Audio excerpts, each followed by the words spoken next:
Welcome to News in English with Subtitles. Improve your English skills and learn English fast with our daily English news for learners. Let's go. One person's been found alive after today's plane crash in western India. A local police commissioner confirmed in a statement to NPR today that authorities found a survivor who's being treated at a local hospital.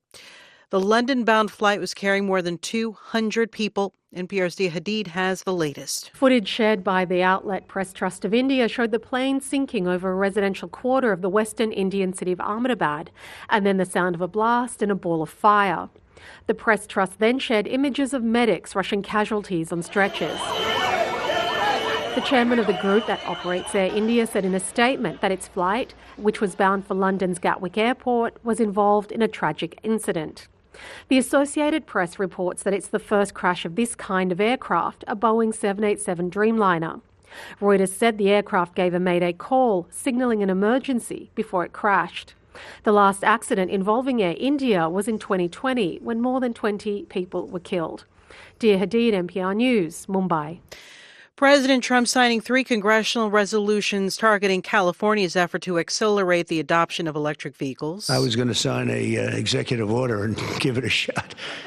But the one good thing with this, number one, it holds up forever. And number two, unless somebody votes it out, they'll never do that. And it's just so much better, huh? It's so much better. That's so great.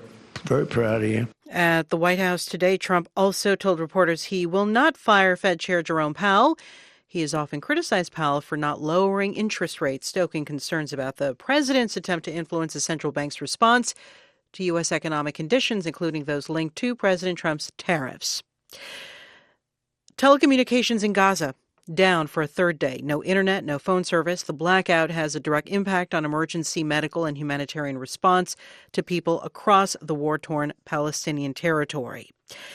The House of Representatives is expected to vote today on a package of more than $9 billion of spending cuts. NPR's Deirdre Walsh reports the bill would claw back more than $1 billion in federal funding for public broadcasting. The rescissions bill is the first request by the Trump administration to codify some of the spending cuts proposed by the Department of Government Efficiency created by Elon Musk. South Carolina Republican Ralph Norman says the more than $8 billion in foreign aid cuts in the bill include wasteful programs. He also says Congress needs to stop funding public broadcasting outlets he argues are biased.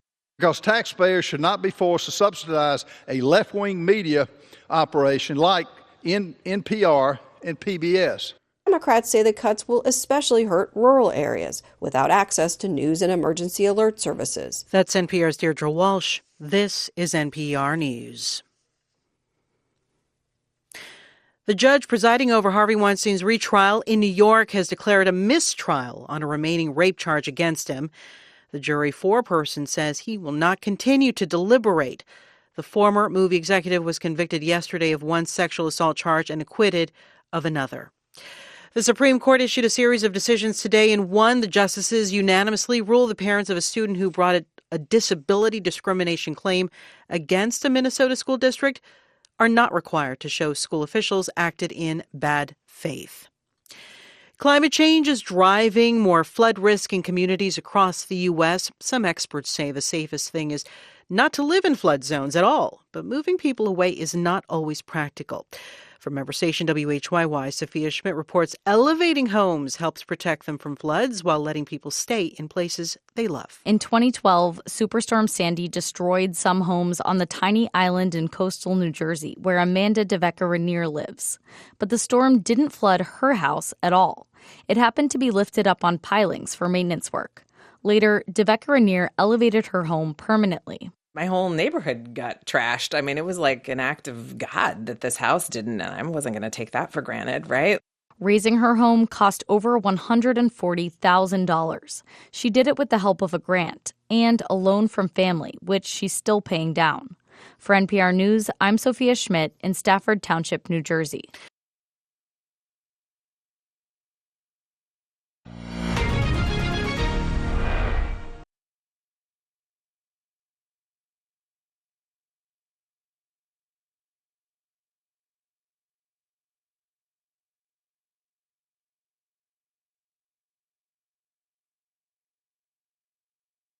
One person's been found alive after today's plane crash in western India. A local police commissioner confirmed in a statement to NPR today that authorities found a survivor who's being treated at a local hospital.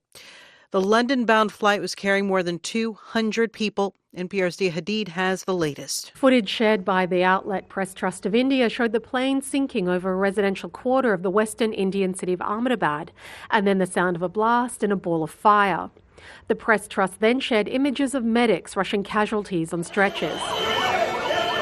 The chairman of the group that operates Air India said in a statement that its flight, which was bound for London's Gatwick Airport, was involved in a tragic incident. The Associated Press reports that it's the first crash of this kind of aircraft, a Boeing 787 Dreamliner. Reuters said the aircraft gave a mayday call, signalling an emergency before it crashed.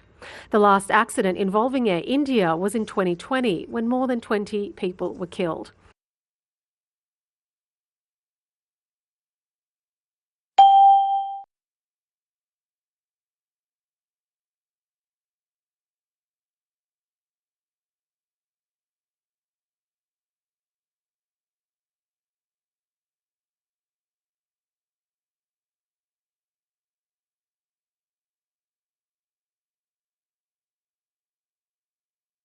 President Trump signing 3 congressional resolutions targeting California's effort to accelerate the adoption of electric vehicles. I was going to sign a executive order and give it a shot.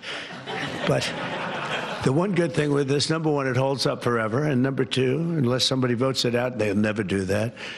And it's just so much better, huh? It's so much better. That's so great. Very proud of you. At the White House today, Trump also told reporters he will not fire Fed Chair Jerome Powell. He has often criticized Powell for not lowering interest rates, stoking concerns about the president's attempt to influence the central bank's response to U.S. economic conditions, including those linked to President Trump's tariffs.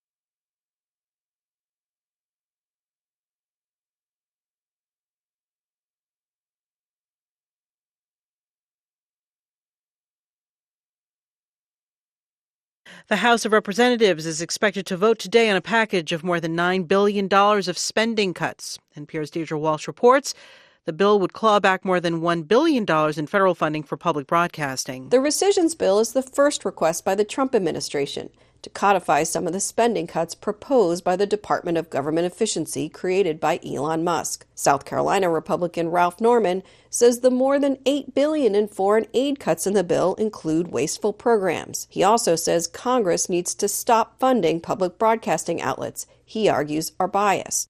Because taxpayers should not be forced to subsidize a left-wing media operation like NPR and PBS.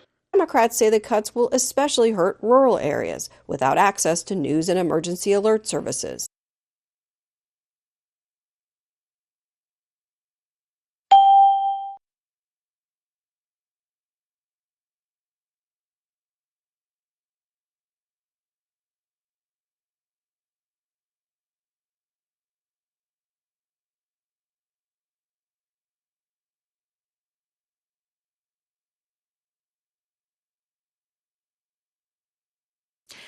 Climate change is driving more flood risk in communities across the U.S. Some experts say the safest thing is not to live in flood zones at all, but moving people away is not always practical.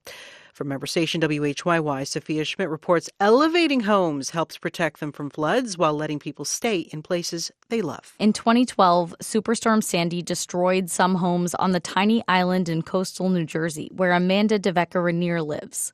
But the storm didn't flood her house at all. It happened to be lifted up on pilings for maintenance work.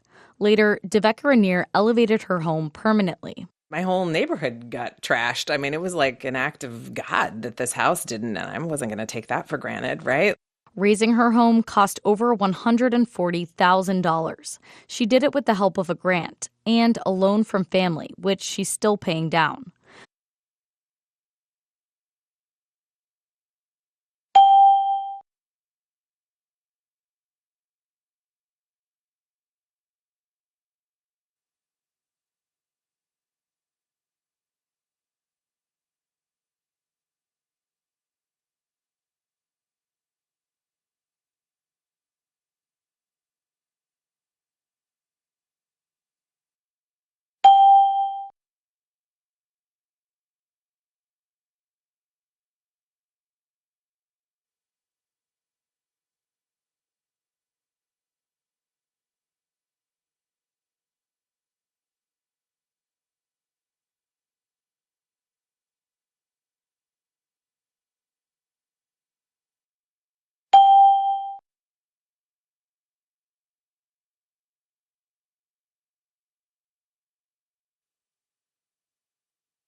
Thanks for watching News in English with Subtitles. Keep watching daily for easy English learning. Don't forget to subscribe, like, and comment.